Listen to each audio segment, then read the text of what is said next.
Hey everyone, I'm Armor Gaming. Welcome back to my channel and welcome to Monster Legends. The race is finally over and I want to make this video to give you guys my opinion on the overall new team race concept. More importantly, I want to get your guys' feedback. I want to get your guys' opinion on what you think about the new team race. So let me just say, I really enjoyed the new concept. The fact that all you needed was to get X number of laps to get the new team race monster, and then depending on how many laps you did, you can get them rank 1, 2, 3, even 4. I thought that was incredible. In my personal opinion, I think that really pertains more to the whole team race aspect and not so much like the competition against other teams. It's really about your team, how well you can work together to complete whatever number of laps. So let me just show you guys how well my team did. This is my main team.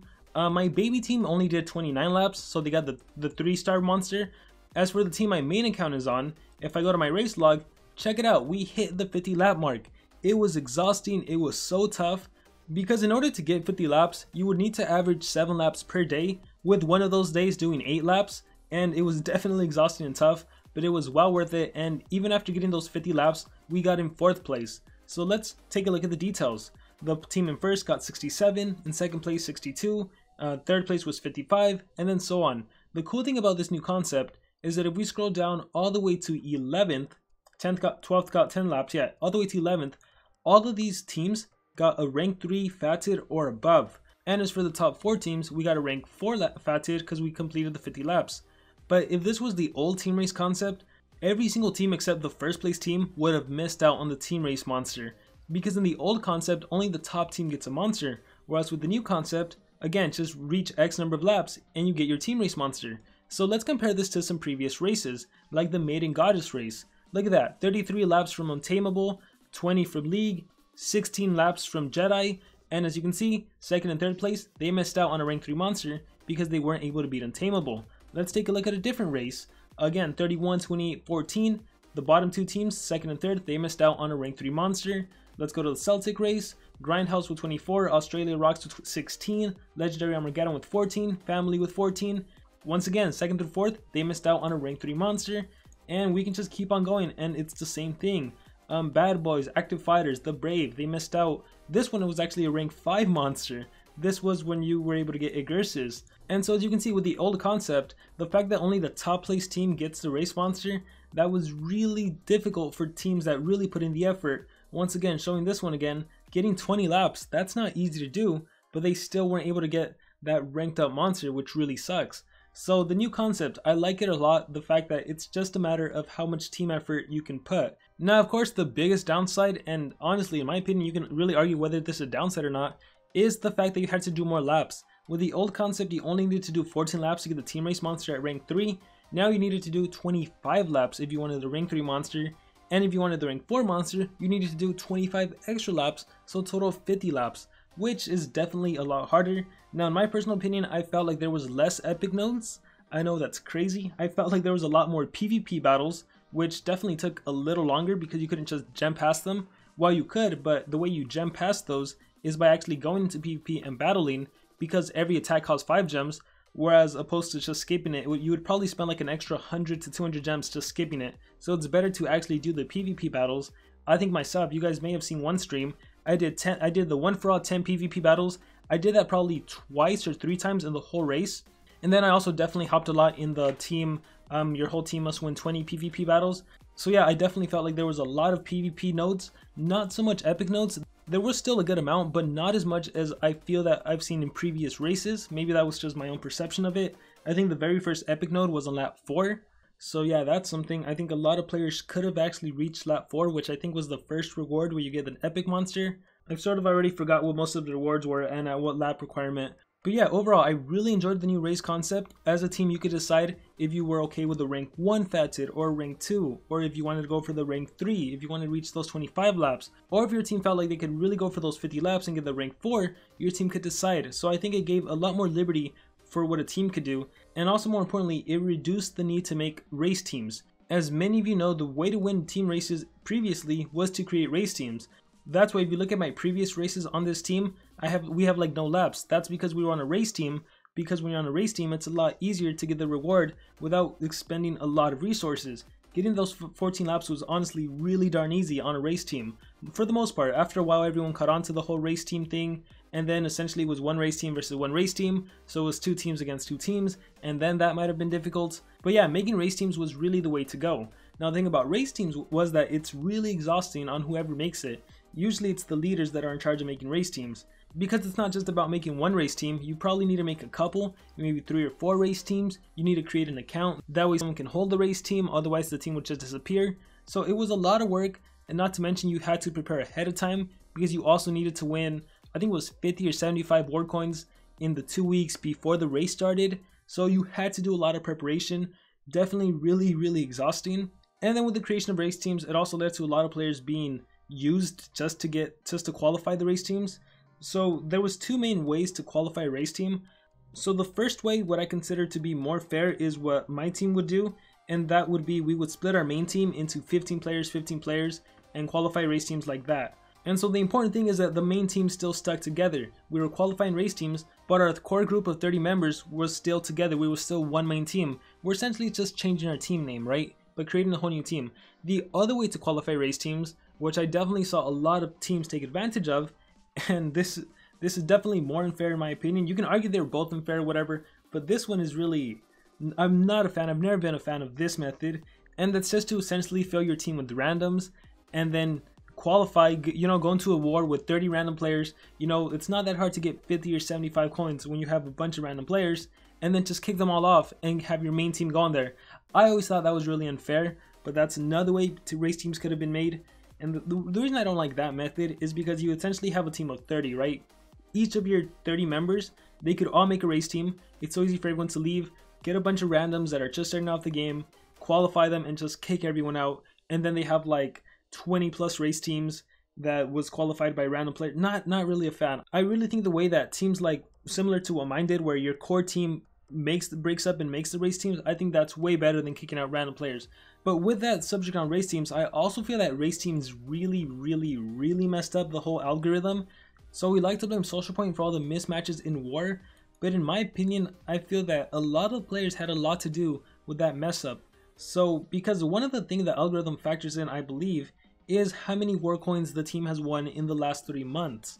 And if you're making a race team, that's going to mess up the stats on everyone, because you've essentially created a brand new team that has no war coin history, and so definitely messes up with the algorithm. And so all these mismatches are happening, because once the race is over, you go back on your main team, and again that affects the 90 war coin history. And with every single team making a race team and jumping, messing up the monster power of the team, messing up the war coin history, all of that I really feel factored into the whole mismatch of teams. So by having this new team race concept, it essentially reduces the whole need to make a race team. You can definitely still make them if you're after those positional rewards, you know, depending on whether you have a top 100 team, a top 5,000 team, a bottom 5,000 team. There was different positional rewards and individual rewards, so you could definitely still take advantage of a race team.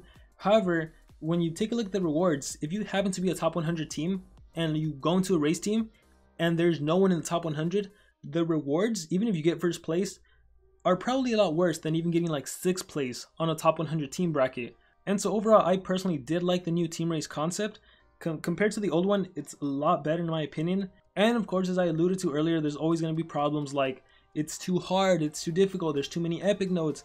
But honestly, in my personal opinion, I think most people can't deny that team races, in terms of rewards, they are by far the most generous. If you take a look at the old concept, right, the fact that everyone on the team got a rank 3 monster for only completing 14 laps, that is insane when you consider how much it would take for even one player to get a rank 3 monster by themselves.